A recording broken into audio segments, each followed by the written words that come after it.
Okay, so now I'll give you a brief introduction to elliptic curve cryptography. Okay, so first, what is elliptic curve? So this elliptic curve crypto system is another example of public key crypto system. RSA is one example of public key crypto system. Other discrete log, modular arithmetic, discrete log based public key systems are there, and this is elliptic curve based public key crypto system. So what is an elliptic curve? This is a general equation of an elliptic curve. Okay, so which we can see that this is an equation with two variables x and y, and there are several coefficients constant, and this side you can see a1, a2, a3, and this side b1 and b2. And also we can reduce this equation in this form where we can merge the coefficients a1, a2, a3 and b1, b2 into only two constants a and b. So this is the easier form of an elliptic curve, y square equal to x cube plus ax plus b. Now, from where this equation came and why the name is elliptic curve equation. So, if we plot it in a graph paper, does it look like an ellipse? The answer is no. Actually, these are the graphs of elliptic curve. Each one is a graph for different values of a and b. As you can see from this equation, that an elliptic curve can be completely characterized by the values of these two constants, coefficients a and b. So for different values of a and b, these are the different shapes of the curve. So none of these look like an ellipse. Why then these are called elliptic curve? Because this came as a legacy, the history that when mathematicians tried to find out the relationship between two parameters. What are the two parameters? When we cut a cone, say with a sword in an angle at some height, then the cross section look like an ellipse. It may look like a circle also, and sometimes it may look like a parabola or hyperbola, but in some cases it will look like an ellipse.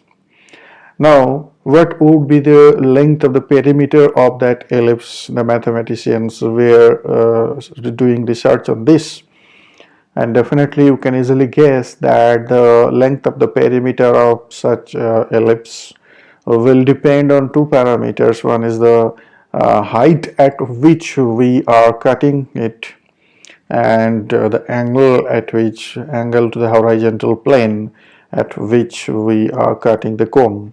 So these two parameters, height and angle, if they are modeled as x and y, then definitely the length of the perimeter of that ellipse will be some function of x and y. So that fx and y, fxy they were trying to find out, and this type of equation actually resulted from that research. So this type of equation actually captures that relationship between those two parameters of an ellipse, which is the result of cutting it, the cross section of a cone. But now there is no relation to ellipse, only that this is the history how these equations were invented. Later it was used for many different purposes in mathematics and in cryptography also.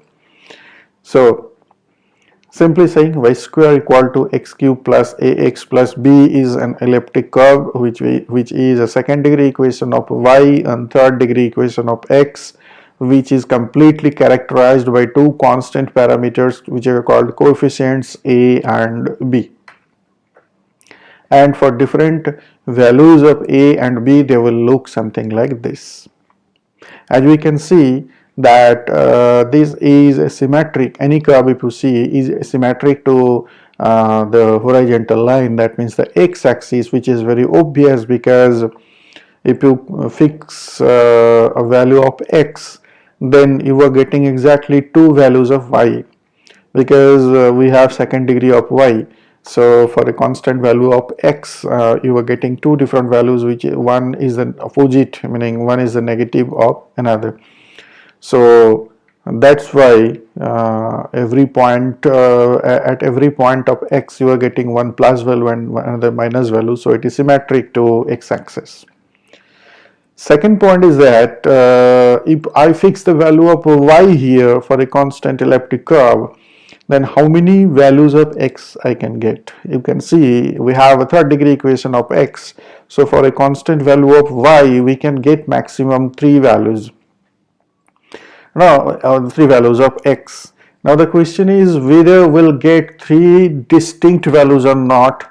And second question is whether the three values are all real numbers or not, because in some cases we may also get complex numbers, okay, where we have to face square root of some negative number, then that will result in complex number.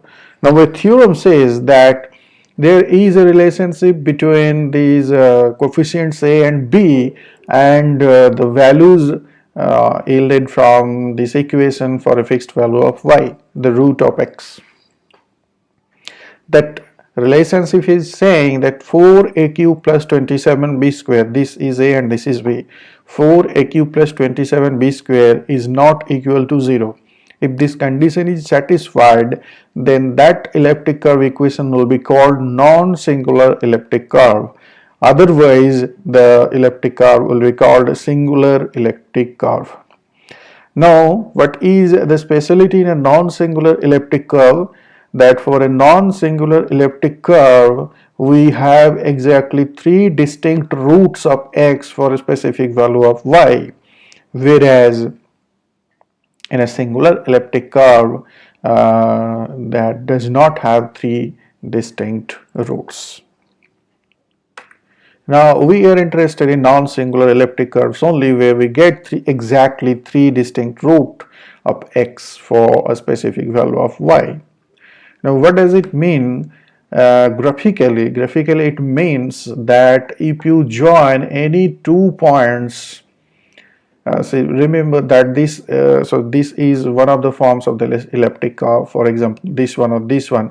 So this part is also part of that elliptic curve and this part is also part of that elliptic curve. So here this one and this one both are part of the elliptic curve, and here we don't have this part, only this part is there for different values of x and y. Now here you can see if we join any 2 points on the elliptic curve, maybe this point and this point, or maybe this point and this point, then if we extend that line in both the directions towards the infinity, then it will cut the curve exactly in one more point. I repeat again, for a non-singular elliptic curve where we have exactly three distinct real roots of x for a specific value of y, like in this example they have shown y square equal to x cube minus 4x, we can get x equal to minus 2, x equal to 0 and x equal to 3, 2. These three distinct roots are there, whereas for this equation we do not have, only one real root is there, x equal to 1, and the other two will be imaginary roots that you can try and you can calculate. Now because this is singular and this is non-singular elliptic curve. Now for a non-singular we can observe that if you take any 2 points on this elliptic curve, then unless otherwise both of the points are same, if you take any 2 points and then join the 2 points and extend the 2 points towards infinity in both the directions, then that line will cut the curve exactly in one more point on the curve. Now in a special case, when you pick both of the points the same point, then what would be the line joining the 2 points? Suppose if we take 2 points P and Q, so this scenario is showing how P and Q are 2 different points, and when you join the 2 points in and extend in both the directions, it is cutting the curve in exactly one more point. It cannot cut in more than 1 point, or it cannot cut in less than 1 point. Now when both of the points are same, if you take P and P, then if you join the 2 points, then that will be definitely a tangent to the curve at that point. Now when you do a tangent, you draw a tangent to the curve on any point of the curve, then also it is guaranteed that it will cut the curve exactly in one more point. These are implied by non-singularity of the curve. Now, based on this, the mathematicians have defined an operation called addition. Remember, this is just a definition.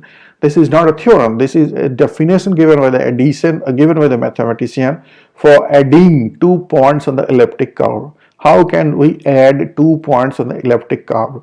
We can do this thing using this definition. The definition, let me explain first graphically. Then we'll see the algebraic form of that. So suppose P and Q are two different, now there are three cases. P and Q are two different points. P and Q are same points, P and P.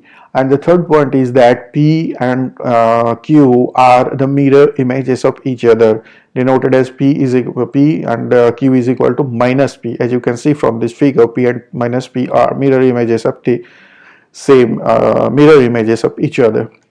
So in the first case, how would you define P plus Q? This is saying that you join the 2 points P and Q, draw a straight line and extend it towards infinity in both the directions. Now, as just now we have said that it guarantees that it will cut in exactly one more point.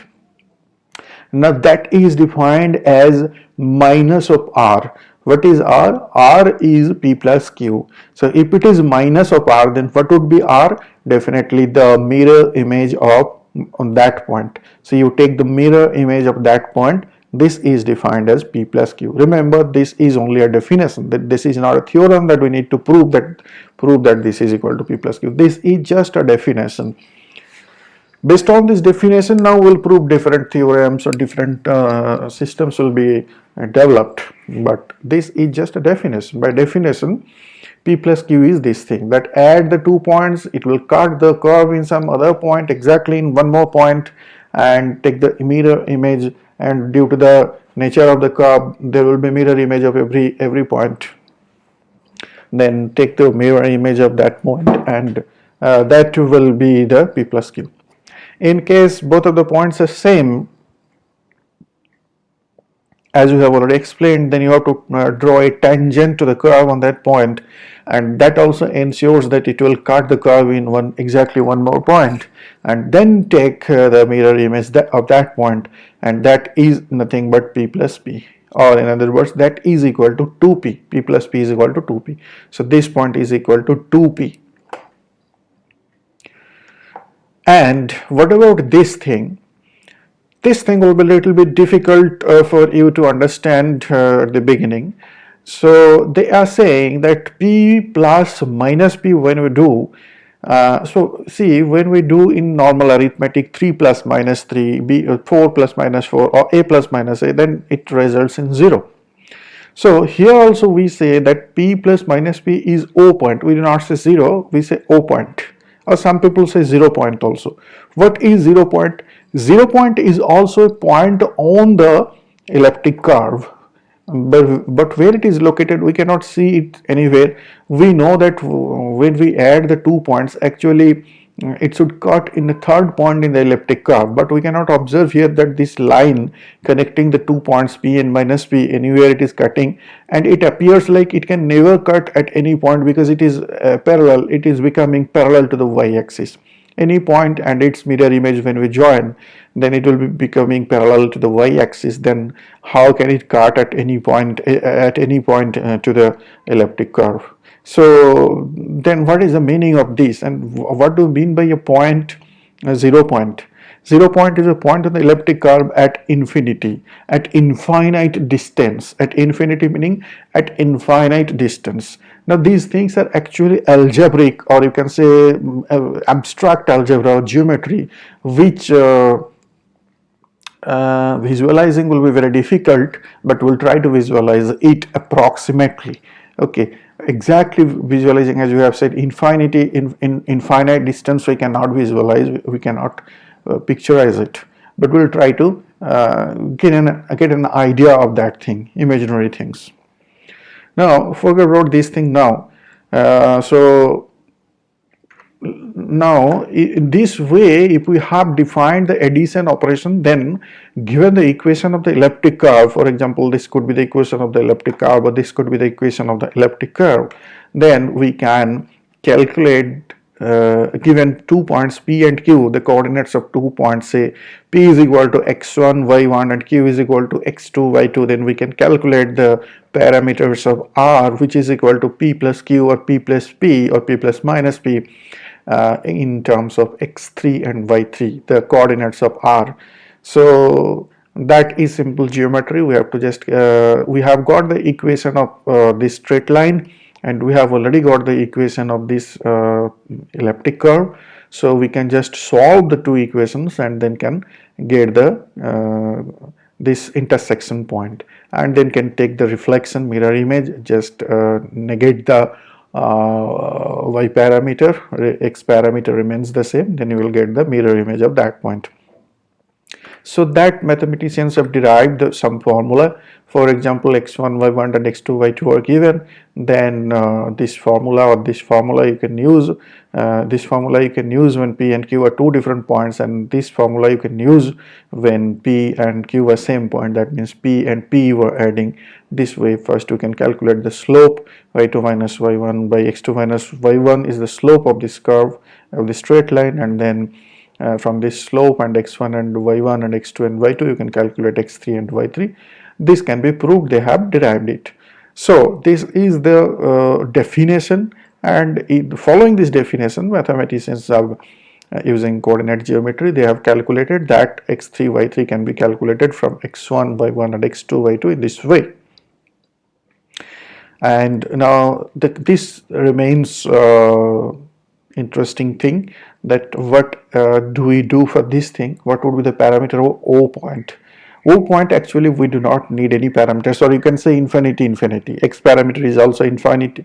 X parameter not infinity, X parameter is 0 actually, and Y parameter is infinity. Now based on this definition we can define a group. Algebraic structure group I have already discussed in my first class. So what is a group? Group is a set associated with a binary operator which satisfies the four properties: closure, associativity, identity, existence of identity, and inverse. So let us see how can we define a group here on the basis of this definition of point addition. So here, what is the set? E is the set of all points of the elliptic curve. So all points, the set of all points on this elliptic curve. So definitely there are infinite number of points.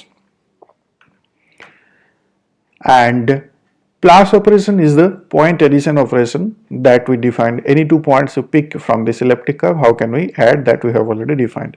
Now how is it satisfying all the four properties? Closure property. Is it satisfying closure property? If you take any 2 point from the curve, then the result of applying the operator, that means P plus Q, it should also belong to that curve. Is it satisfying that property? Of course, because the theorem says that since it is, we have chosen non-singular curve, so when we add any 2 points, this will cut exactly in one more point, and also due to the nature of the curve, we must have a mirror image of that point. That means you take any 2 points, we'll get the P plus Q. According to this definition, if we calculate, then P plus Q definitely will be a point on this elliptic curve, so satisfying the closure property. What about associativity? Associativity demands that A plus B plus C should be equal to A plus B plus C. Now, proving it using coordinate geometry may be a little bit difficult, but if we view it graphically, then it is very easy to understand. So this is an example of elliptic curve we have chosen from these examples. For example, this pattern we have chosen here. So this is an elliptic curve, and we have chosen 3 points A, B, and C here. Here also you see A, B, and C are exactly in the same positions in 2 cases. Now here we are computing A plus B plus C, and here we are computing A plus B plus C. That means we are first computing A plus B here, but here we are first computing B plus C. So in order to compute a plus b, we join the 2 points a and b, and then the line is cutting at this point, so we take the mirror image of this. Then definitely this is becoming a plus b. Now to add c with this, we join this point and this point and then extend it. It cuts here and we take the mirror image here, so this is becoming a plus b plus c. Here also we do the same thing, but we do with b and c first. So join b and c first. It is cutting here. Then you take the mirror image of that. Then this is becoming b plus c. Now add a with this mirror image. Then it is a plus b plus c. Now observe that this point is this point and this point are exactly the same point. So proving that a plus b plus c is equal to a plus b plus c. Associativity is proved. Identity, what about identity and inverse? So O point, just now we have defined that O point, we define a point at infinity on the elliptic curve as O point, a 0 point. That is the identity element of this group. What do we mean by that? As we know from the definition of identity element, that when we add, last class I have already discussed, like 0 is the identity element in group of integers. So when we add 0 to any element, it remains the same, the result remains the same. That means p plus o or o plus p should be equal to p for any point p on the elliptic curve. And the fourth property requires the inverse property, that when we add p plus q, where for any point p there must be a point q on the elliptic curve, so that when we add the two, it results in O point. Meaning for any element we should have another point on the elliptic curve, that when we add the two we get the identity element. So p plus q must be O point. How is it satisfying the identity and inverse property? So to understand that thing, let us visualize it in this way. Actually, if you can assume as if these are something like the latitude and longitude systems used in our maps of Earth, where these lines, these vertical lines, appears to be parallel when we look it in a small scale, like when we draw the map of India or map of a city. Then all the latitudes and longitudes are parallel to each other. But we know that all the vertical lines all meet on the North Pole and the South Pole of the Earth. So certainly these lines are not parallel because they meet at the North Pole and the South Pole. However, why do we draw in parallel lines in a map? Because the approximation is that when we look in a small scale and the parallel lines are meeting at infinite distance, then we can approximate those as parallel, although in reality they are not parallel. So here also the same approximation is being followed, that all these lines which appears to be parallel to y-axis are in fact not parallel, rather all are meeting at some point, same point at a distance, infinite distance.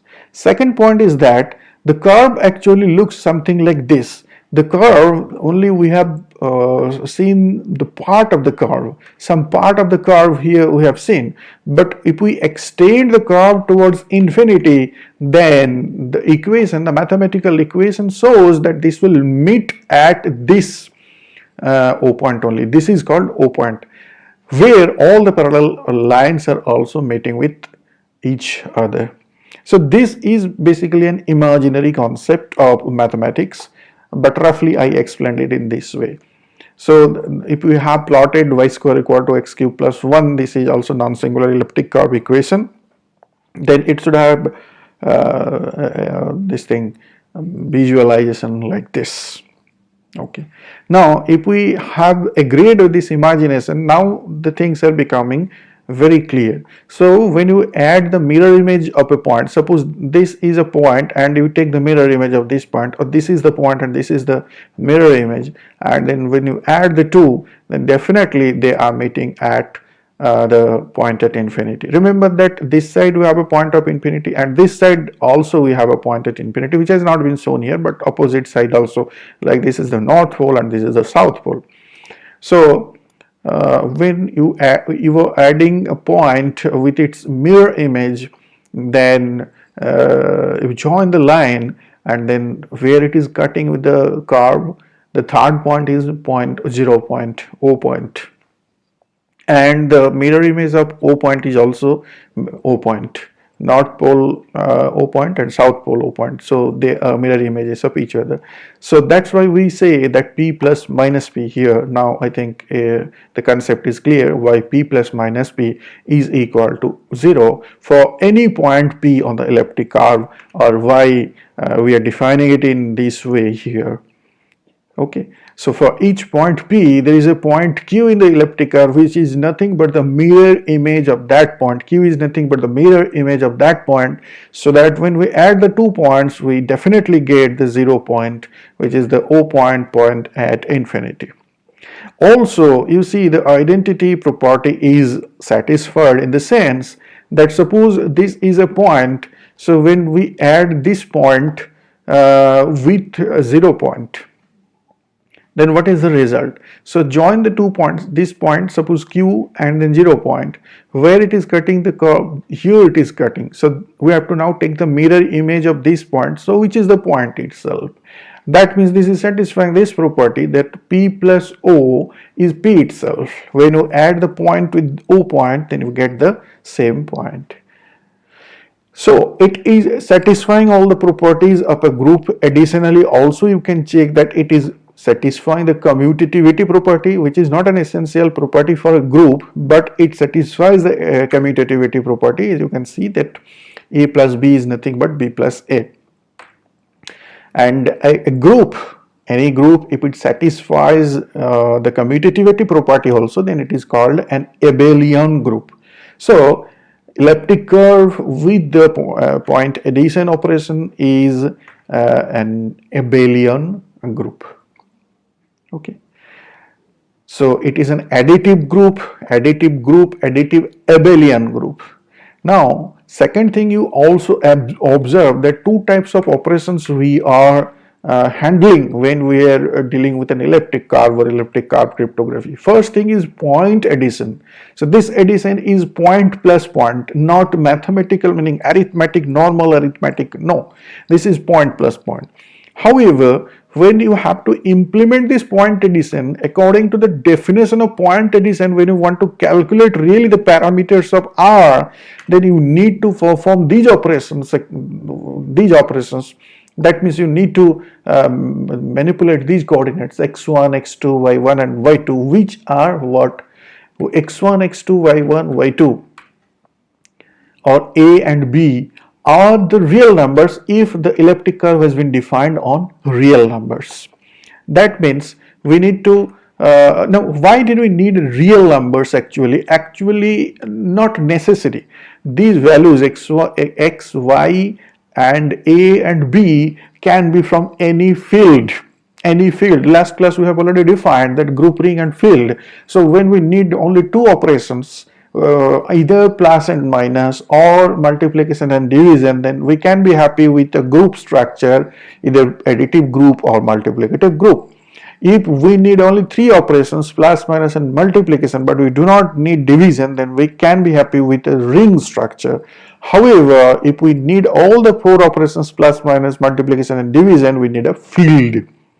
Now real numbers, set of all real numbers with the plus and multiplication operation defines it. You can check, it defines a field. Like in the previous class I have already explained, set of all integers with plus and multiplication does not define a field. It defines up to only ring, but it does not satisfy the property of field.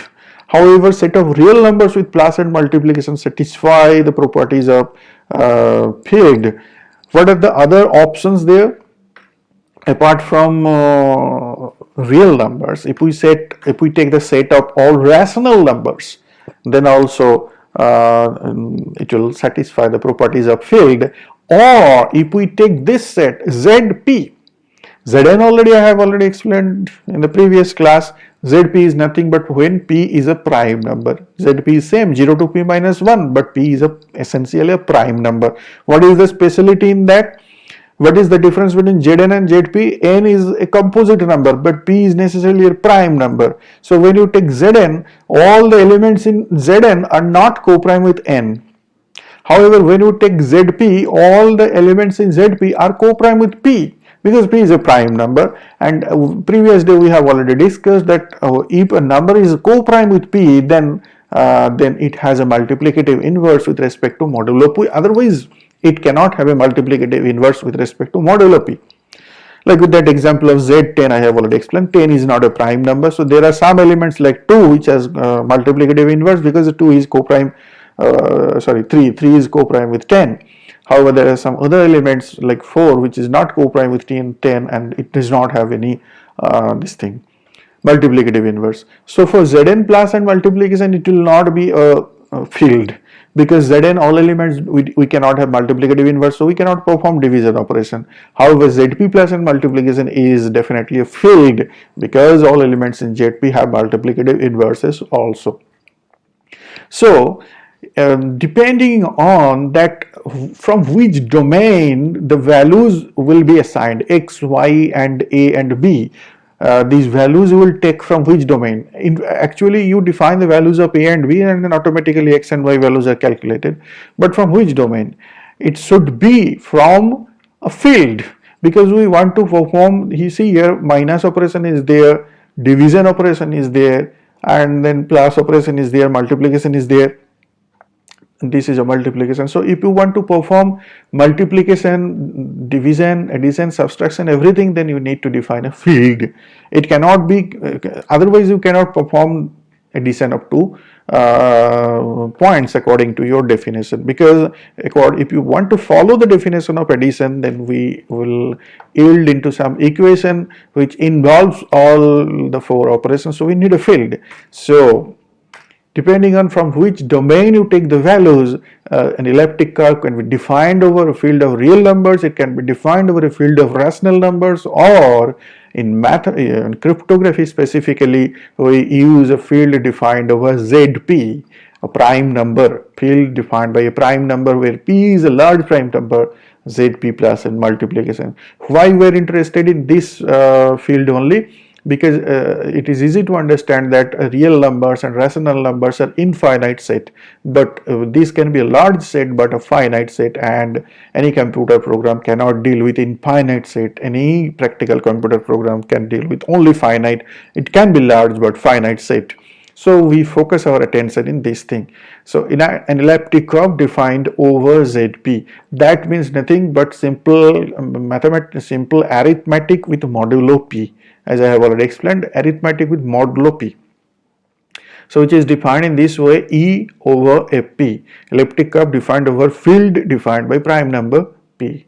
Also remember that there is another type of elliptic curve which can be defined over another type of field, where the set is all n-bit strings and the operations are in discussions of hash function I have said that addition of bits and multiplication of bits at the bit level with modulo 2, which we'll learn in the cryptography course. In fact, addition of bits with modulo 2 is nothing but XOR operation. However, multiplication is a little bit different. Multiplication is nothing but difficult. That is actually logical AND operation.